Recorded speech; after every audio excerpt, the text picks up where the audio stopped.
2 Kings chapter 21. The reign of Manasseh. Manasseh was 12 years old when he became king, and he reigned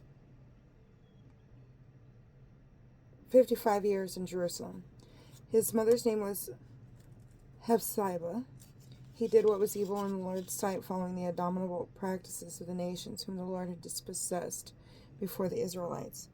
He rebuilt the high places which Hezekiah his father had destroyed. He set up altars to Baal and also made an Asherah, as Ahab, king of Israel, had done. He bowed down to the whole host of the heaven and served them. He built altars in the house of the Lord, of which the Lord had said, "In Jerusalem I will set my name." And he built altars for the whole host of heaven in the two courts of the house of the Lord. He immolated his child by fire. He practiced soothsaying and divination, and reintroduced the consulting of ghosts and spirits. He did much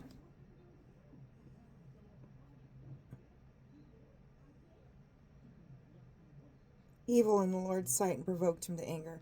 The Asherah idol he had made, he placed in the Lord's house, of which the Lord had said to David and to his son Solomon, "In this house and in Jerusalem, which I have chosen out of all the tribes of Israel, I shall set my name forever. I will no longer make Israel step out of the land I gave their ancestors, provided that they are careful to observe all I have commanded them, and the entire law which Moses my servant enjoined upon them." But they did not listen. Manasseh misled them into doing even greater evil than the nations the Lord had destroyed all the coming of the Israelites. Then the Lord spoke through his servants the prophets, because Manasseh king of Judah has practiced these abominations, and has done greater evil than all that was done by the Amorites before him, and has led Judah into sin by his idols. Therefore thus says the Lord, the God of Israel, I am about to bring such evil on Jerusalem and Judah that, when any hear of it, their ears shall ring. I will measure Jerusalem with the same cord as I did in Samaria, and with the plummet I used for the house of Ahab. I will wipe Jerusalem clean as one wipes a dish, wiping it inside and out. I will cast off the survivors of my inheritance. I will deliver them into the enemy's hands to become prey and booty for all their enemies, because they have done what is evil in my sight, and provoked me from the day their ancestors came forth from Egypt until this very day. Manasseh shed so much innocent blood that it filled the length and breadth of Jerusalem, in addition to the sin he caused Judah to commit by doing what was evil in the Lord's sight. The rest of the acts of Manasseh, with all that he did and the sin he committed, are recorded in the book of the Chronicles of the Kings of Judah. Manasseh rested with his ancestors. He was buried in his palace garden, the garden of Uzzah, and his son Amon succeeded him as king. Reign of Amon. Amon was 22 years old when he became king, and he reigned 2 years in Jerusalem. His mother's name was Meshullemeth, daughter of Harutz, from Jotbah. He did what was evil in the Lord's sight, as his father Manasseh had done. He walked in all the ways of his father. He served the idols his father had served, and bowed down to them. He abandoned the Lord, the God of his ancestors, and did not walk in the way of the Lord. The officials of Amon plotted against him and killed the king in his palace. But the people of the land then slew all who had plotted against King Amon, and the people of the land made his son Josiah king in his stead. The rest of the acts of Amon which he did are recorded in the book of the Chronicles of the Kings of Judah. He was buried in his own grave in the garden of Uzzah, and his son Josiah succeeded him as king. 2 Kings chapter 22, reign of Josiah. Josiah was 8 years old when he became king, and he reigned 31 years in Jerusalem. His mother's name was Jedidiah, daughter of Adaiah from Botzkath. He did what was right in the Lord's sight, walking in the way of David his father, not turning right or left, the book of the law. In his 18th year, King Josiah sent the scribe Shaphan, son of Atzaliah, son of Meshullam, to the house of the Lord with these orders. Go to the high priest Hilkiah, and have him calculate the valuables that have been brought to the house of the Lord. When the doorkeepers have collected from the people, then have him turn them over to the master workers in the house of the Lord, and have them give them to the ordinary workers who are in the house of the Lord to repair its breaches, to the carpenters, the builders, and the masons, and to purchase wood and hewn stone. No reckoning shall be asked of them regarding the funds provided to them, because they hold positions of trust. The high priest Hilkiah informed the scribe Shaphan, I have found the book of the law in the temple of the Lord. Hilkiah gave the book to Shaphan, who read it. Then the scribe Shaphan went to the king and reported, "Your servants have smelted down the silver deposited in the temple, and have turned it over to the master's workers in the house of the Lord." The scribe Shaphan also informed the king, "Hilkiah, the priest, has given me a book."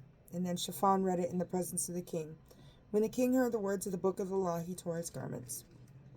The king then issued this command to Hilkiah, the priest: Ahikam, son of Shaphan, Achbor, son of Micaiah, Shaphan the scribe, and Asaiah, the king's servant, "Go consult the Lord for me, for the people, and for all of Judah about the words of this book that has been found. For the rage of the Lord has been set furiously ablaze against us, because our ancestors did not obey the words of this book, nor do what is written for us." So Hilkiah the priest, Ahikam, Achbor, Shaphan, and Asaiah went to Huldah the prophet, wife of Shallum, son of Tikvah, son of Harhas, keeper of the wardrobe. She lived in Jerusalem in the second quarter. When they had spoken to her, she said to them, "Thus says the Lord, the God of Israel, say to the man who sent you to me, Thus says the Lord, I am about to bring evil upon this place and upon its inhabitants. All the words of this book which the king of Judah has read, because they have abandoned me and have burned incense to other gods, provoking me by all the works of their hands. My rage is ablaze against the place, and it cannot be extinguished. But to the king of Judah, who sent you to consult the Lord, give this response: Thus says the Lord, the God of Israel, as for the words you have heard, because you were heartsick and have humbled yourself before the Lord, when you heard what I have spoken concerning this place and its inhabitants, that they would become a desolation and a curse, and because you tore your garments and went before me, I in turn have heard, oracle of the Lord. I will therefore gather you to your ancestors. You shall go to your grave in peace, and your eyes shall not see all the evil I am about to bring upon this place. This they reported to the king. 2 Kings chapter 23. The king then had all the elders of Judah and of Jerusalem summoned before him. The king went up to the house of the Lord with all the people of Judah and all the inhabitants of Jerusalem, priests, prophets, and all the people, great and small. He read aloud to them all the words of the book of the covenant that had been found in the house of the Lord. The king stood by the column and made a covenant in the presence of the Lord, and followed the Lord, and to observe his commandments, statutes, and decrees with his whole heart and soul, and to reestablish the words of the covenant written in this book. And all the people stood by the covenant. Josiah's religious reform. Then the king commanded the high priest Hilkiah, his assistant priests, and the doorkeepers to remove from the temple of the Lord all the objects that had been made for Baal, Asherah, and the whole host of heaven. These he burned outside Jerusalem on the slopes of the Kidron. Their ashes were carried to Bethel. He also put an end to the idolatrous priests whom the kings of Judah had appointed to burn incense on the high places in the cities of Judah, and in the vicinity of Jerusalem, as well as those who burn incense to Baal, to the sun, moon, and signs of the zodiac, and to the whole host of heaven. From the house of the Lord he also removed the Asherah to the Wadi Kidron, outside Jerusalem. He burned it and beat it to dust in the Wadi Kidron, and scattered its dust over the graveyard of the people of the land. He tore down the apartments of the cult prostitutes in the house of the Lord, where he brought in all the priests from the cities of Judah, and then defiled from Judah to Beersheba the high places where they had offered incense. He also tore down the high places of the gates, which were at the entrance of the gate of Joshua, governor of the city, north of the city gate. The priests of the high places could not function in the altar of the Lord in Jerusalem, but they, along with their relatives, ate the unleavened bread. The king also defiled Topheth in the valley of Ben Hinnom, so that there would no longer be any immolation of sons or daughters by the fire in honor of Molech. He did away with the horses which the kings of Judah had dedicated to the sun. These were at the entrance of the house of the Lord, near the chamber of Nathan-Melech, the official, which was in the large building. The chariots of the sun he destroyed by fire. He also demolished the altars whereby the kings of Judah on the roof entrance of Ahaz, and the altars made by Manasseh in the two courts of the Lord's house.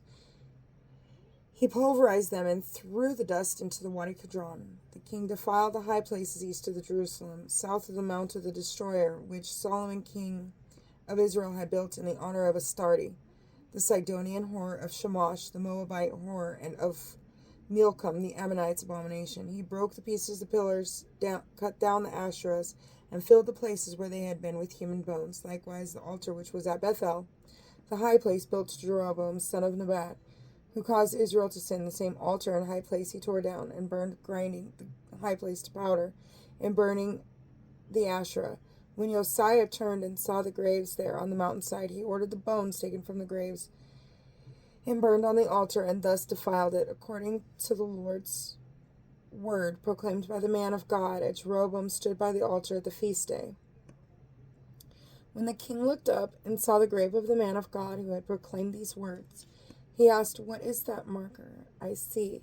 The people of the city replied, "The grave of the man of God who came from Judah and proclaimed the very things you have done to the altar in Bethel. Let him be," he said. "Let no one move his bones." So they left his bones undisturbed, together with the bones of the prophet who had came from Samaria. Josiah also removed all the temples of the high places in the cities of Samaria, which the kings of Israel had built, provoking the Lord. He did the very same to them as he had done in Bethel. He slaughtered upon the altars all the priests of the high places, so that were there, and burned human bones upon them. The priests of the high places that were there, and burned human bones upon them. Then he returned to Jerusalem. The king issued a command to all the people, "Observe the Passover of the Lord your God, as it is written in the book of the covenant." No Passover such as this has been observed during the period when the judges ruled Israel, or during the entire period of the kings of Israel and the kings of Judah, until the 18th year of King Josiah, when the Passover of the Lord was kept in Jerusalem. Further, Josiah purged the consultation of ghosts and spirits with the household gods, idols, and all the other horrors to be seen in the land of Judah and in Jerusalem, so that he might carry out the words of the law that were written in the book that Hilkiah the priest had found in the house of the Lord. Before him there had been no king who turned to the Lord as he did, with his whole heart, his whole being, and his whole strength, in accord with the entire law of Moses, nor did any king like him arise after him. Yet the Lord did not turn from his fiercely burning anger against Judah, because of all the provocations that Manasseh had given. The Lord said, "Even Judah will I put out of my sight, as I did Israel. I will reject this city, Jerusalem, which I chose, in the house of which I said, there shall my name be." The rest of the acts of Josiah, with all that he did, are recorded in the book of the Chronicles of the kings of Judah. In his time, Pharaoh Necho, king of Egypt, went up toward the Euphrates River against the king of Assyria. King Josiah set out to meet him, but was slain in Megiddo at the first encounter.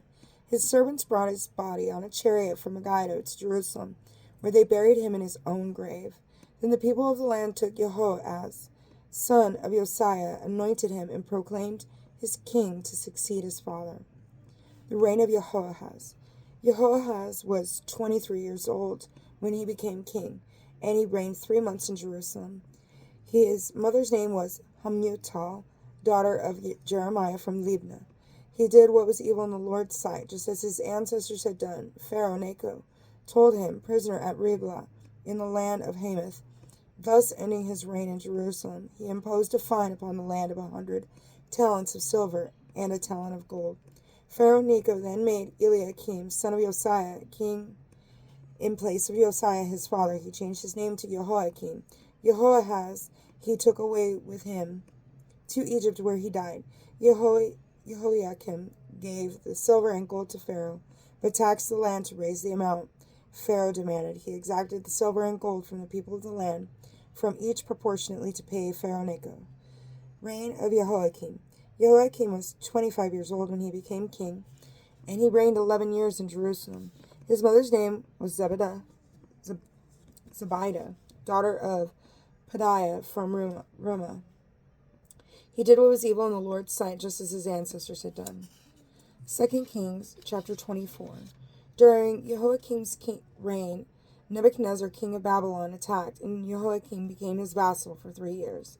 Then Jehoiakim turned and rebelled against him. The Lord loosened against him the bands of the Chaldeans, Arameans, Moabites, and Ammonites. He unleashed them against Judah to destroy him, according to the Lord's words spoken through his servants, the prophets. This befell Judah because the Lord had stated that he would not that he would put them out of his sight for the sins of Manasseh had committed in all that he did, and especially because of the innocent blood he shed. He filled Jerusalem with innocent blood, and the Lord will not forgive.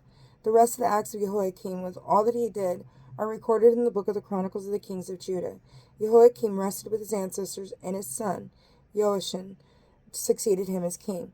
The king of Egypt did not again leave his land, for the king of Babylon had taken all that belonged to the king of Egypt, from the Wadi of Egypt to the Euphrates River. The reign of Joachim. Joachim was 18 years old when he became king, and he reigned 3 months in Jerusalem. His mother's name was Nehushta, daughter of Elnathan, from Jerusalem. He did what was evil in the Lord's sight, just as his father had done. At that time, officers of Nebuchadnezzar, king of Babylon, attacked Jerusalem, and the city came under siege. Nebuchadnezzar, king of Babylon, himself arrived at the city while his officers were besieging it. Then Jehoiachin, king of Judah, together with his mother, his ministers, officers, and functionaries, surrendered to the king of Babylon, who in the 8th year of his reign took him captive. He carried off all of the treasures of the house of the Lord and all the treasures of the king's house, and broke up all the gold utensils that Solomon, king of Israel, had provided in the house of the Lord, as the Lord had decreed. He deported all Jerusalem, all the officers and warriors of the army, 10,000 in number, and all of the artisans and smiths. Only the lowliest of the people of the land were left. He deported Jehoiachin to Babylon, and the king's mothers, his wives, his functionaries, and the chiefs of the land he led captive from Jerusalem to Babylon. All 7,000 soldiers of the army, and 1,000 artisans and smiths, all of them trained warriors. These two the king of Babylon brought captive to Babylon. In place of Jehoiachin, the king of Babylon made Mattaniah, Jehoiachin's uncle, king. He changed his name to Zedekiah, king of Zedekiah. Zedekiah was 21 years old when he became king, and he reigned 11 years in Jerusalem. His mother's name was Hamutal, daughter of Jeremiah from Libnah. He did what was evil in the sight of the Lord, just as Joachim had done. This befell Jerusalem and Judah because the Lord was so angry that he cast them out of his sight. Zedekiah rebelled against the king of Babylon. Babylon. 2 Kings chapter 25. In the 10th month of the 9th year of Zedekiah's reign, on the 10th day of the month, Nebuchadnezzar, king of Babylon, and his whole army advanced against Jerusalem, encamped around it, and built siege walls on every side. The siege of the city continued until the 11th year of Zedekiah.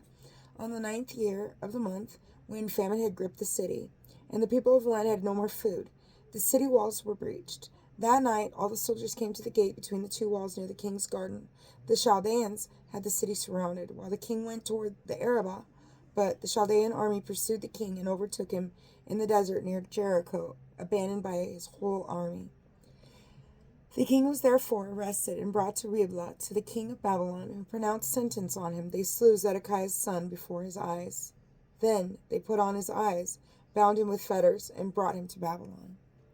On the 7th day of the 5th month, this was in the 19th year of Nebuchadnezzar, king of Babylon, Nebuzaradan, captain of the bodyguard, came to Jerusalem as the agent of the king of Babylon. He burned the house of the Lord, the house of the king, and all the houses of Jerusalem, every noble house. He destroyed them by fire. The Chaldean troops who were with the captain of the guard tore down the walls that surrounded Jerusalem, and Nebuzaradan, captain of the guard, led into exile the last of the army remaining in the city and those who had deserted to the king of Babylon, and the last of the commoners. But some of the country's poor the captain of the guard left behind as vine dressers and farmers. The bronze columns that belonged to the house of the Lord, and the stands in the bronze sea in the house of the Lord, the Chaldeans broke into pieces. They carried away the bronze to Babylon. They took also the pots, the shovels, the snuffers, the cups, and all the bronze articles used for service. The fire pans and the bowls that were solid gold or silver, the captain of the guard also carried off. The 2 columns, the 1 bronze sea, and the stands which Solomon had made for the house of the Lord, the weight in bronze of all these articles was never calculated. Each of the columns was 18 cubits high. A bronze capital 3 cubits high surmounted each column, and a netting with pomegranates encircled the capital, all of bronze, and they were duplicated on the other column on the netting.